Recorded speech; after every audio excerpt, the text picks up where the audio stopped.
Hi, brothers and sisters and friends. God bless you all. I pray you're doing well. It is Sunday. It is October 4th, 2015.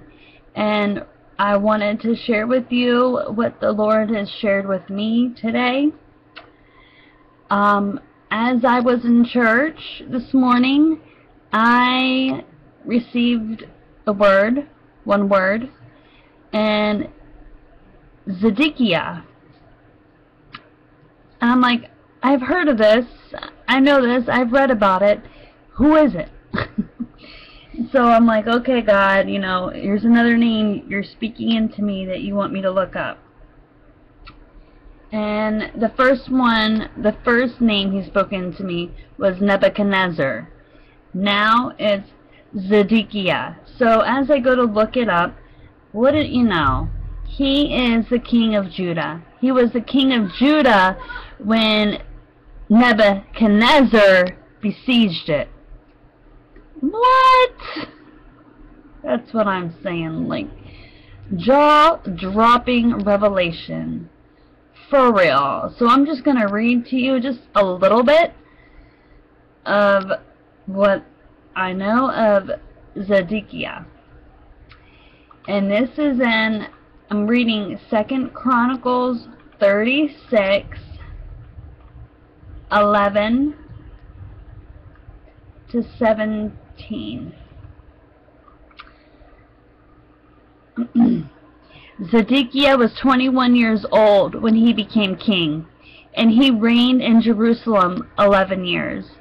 But Zedekiah did what was evil in the sight of the Lord his God, and he refused to humble himself when the prophet Jeremiah spoke to him directly from the Lord. He also rebelled against King Nebuchadnezzar.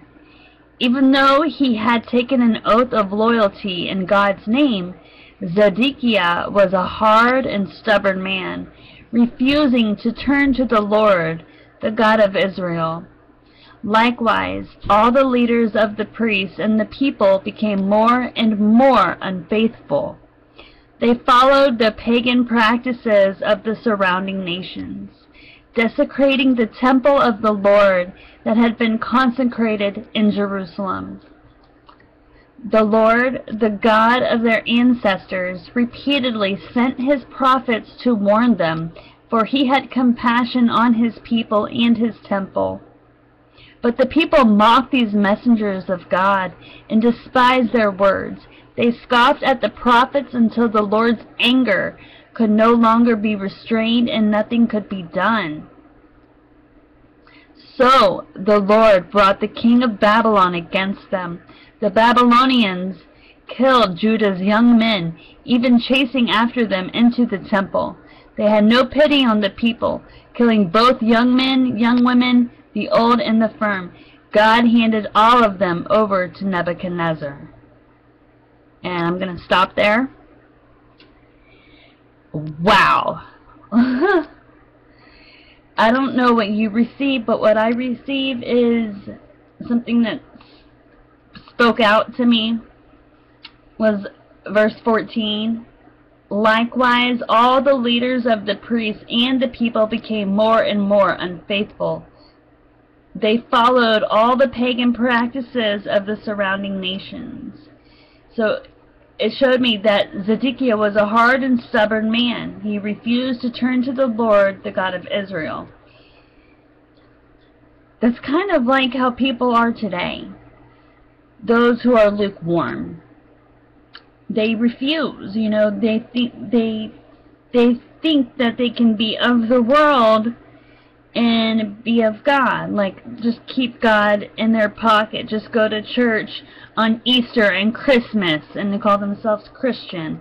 You know, I mean, what, they can memorize the whole Bible front and back, but do they have a relationship with God? You know, that's just knowledge. You know, what is your heart? Where is your heart? What is your heart like? You know, is your heart for the Lord? How are you living it that way? What are you doing? You know what I'm saying? And so Zedekiah, he was king of Judah. You know, he was the king of Jerusalem. And Nebuchadnezzar put him king. And then, because the king of Judah, because Zedekiah didn't listen to Nebuchadnezzar, he rebelled against him, and he decided to be stubborn and refused to listen to God. So, therefore, the Lord was angry. He was angry that the king of Judah was not listening to him, and that because of his stubbornness and refusing to turn to the Lord, it caused other people to be stubborn and to be unfaithful as well. So God said, enough is enough. You know, I'm bringing judgment against Jerusalem. I'm bringing judgment to Zedekiah. I'm going to put them into captivity under the Babylonians and torture him. And you know what happened to this man? Let me read to you what happened to him. The king took home to Babylon all the articles, large and small, used in the temple of God, and the treasures from both of the Lord's temple and from the palace of the king and his officials. Then his army burned the temple of God, tore down the walls of Jerusalem, burned all the palaces, and completely destroyed everything of value. But he took captive those people, and Zedekiah got his eyeballs gouged out of his eyes. It's in 2 Kings 25. I'm not going to read it, but it's just amazing how God works. You know, that I believe that's a straight up warning that God is again, you know, confirming that judgment is coming. You know, Zedekiah was that king of Jerusalem, but because of his disobedience, because being lukewarm, he got judgment. He got bound in chains and tortured. And that is what is coming to those people who are lukewarm. The fall of Jerusalem. You know, God doesn't want us to be lukewarm. He wants us to be hot. He'd rather us be hot or cold, but not lukewarm, because if we're lukewarm, he will spit you out. He will vomit you out of his mouth. And therefore you will be forced. You have no choice but to go through that time of great tribulation.